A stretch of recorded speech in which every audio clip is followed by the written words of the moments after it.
Selon moi, Michael Jackson est l'un des meilleurs artistes de tous les temps.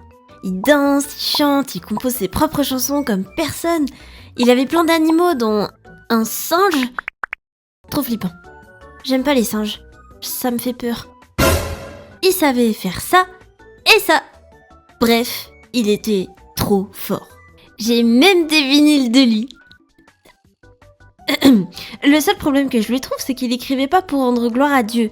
Et c'est pour ça qu'un seul homme le dépasse dans ce domaine à mes yeux, et c'est... En fait, David c'était plus qu'un simple roi, c'était THE roi. De berger à dirigeant, un modèle, une légende vive... non en fait, plus maintenant. Disons une légende tout court. En tout cas, c'était un homme comme Dieu les aime. Imparfait mais obéissant, sincère et humble. En gros, il craignait le Seigneur. D'ailleurs, petite info, David était l'arrière. Ça va, t'as fini.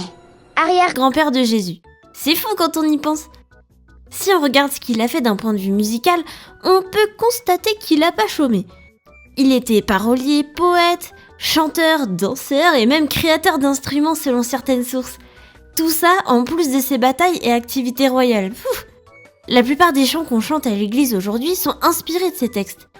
Quand il était qu'un simple berger, il était déjà si bon à la harpe et au chant qu'il réussissait à apaiser le roi avant lui devenu fou. Des années plus tard, la Bible raconte qu'il dansait de toutes ses forces devant Dieu tellement il était heureux. Bon après j'avoue, c'est pas dit qu'il dansait bien, hein, ça se trouve...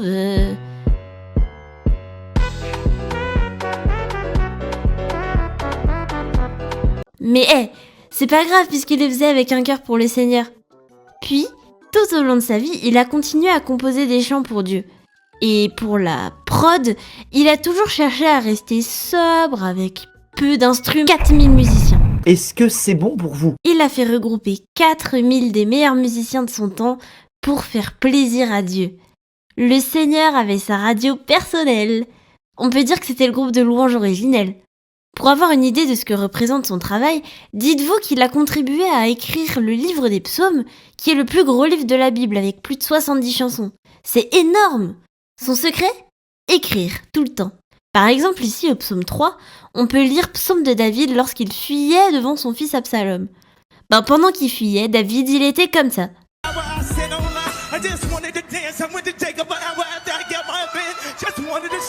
Mais c'était pas dans l'objectif de faire des hits qu'il composait. Non, c'était simplement pour parler à Dieu. Et c'est là que pour beaucoup, dont moi, David se démarque. Comme on l'a vu, il écrivait dans n'importe quelle situation. Il ouvrait son cœur à Dieu parce qu'il connaissait sa bonté. Que ce soit heureux, triste, désespéré ou en colère, il oubliait jamais Dieu et s'efforçait de lui parler même après avoir fait des erreurs. Jésus a d'ailleurs raconté une histoire sur le fait de toujours prier dans le livre de Luc, tout au début du chapitre 18. Elle est courte, tu pourras la lire après la vidéo si tu veux. Je te mets la référence dans la description. On n'a fait qu'effleurer la surface de l'histoire de ce grand roi et il reste énormément à dire sur ses batailles, sa vie, ses enfants, etc. Donc si une partie 2 te dit, dis-le moi en commentaire. Abonne-toi!